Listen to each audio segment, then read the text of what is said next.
ngayon. Pansit. Yan. Pansit. Yan. Pagod. At, yan. May, ano yan?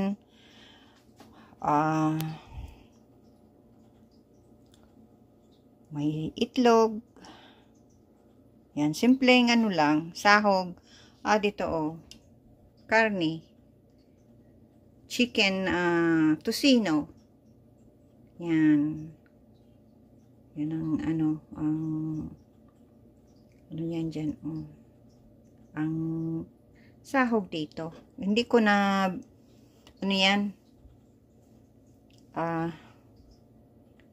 pira-piraso. Hindi ko na, ano yan. Tama na yan. Kung gusto nila, magkuha na lang.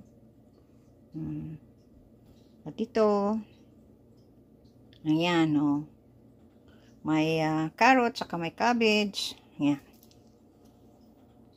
Yan ang aking luto ngayon. Ngayon, manunood na ako ng TV kasi nakaluto na ako.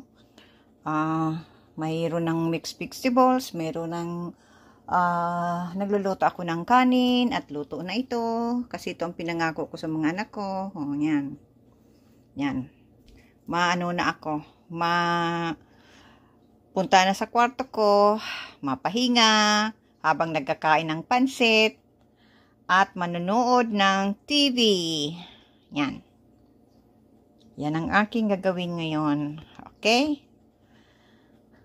Pagod kaya magluto. Kanina pa ako dito. Nag-umpisa ako alas 4. Ano na ngayon? Alas 6:30 na.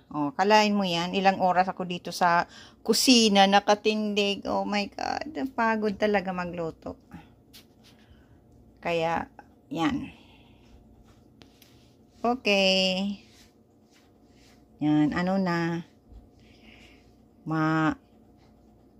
I-off ko na ito at ako'y makain na dahil gutom na ako. Okay guys, maraming salamat sa panonood nyo.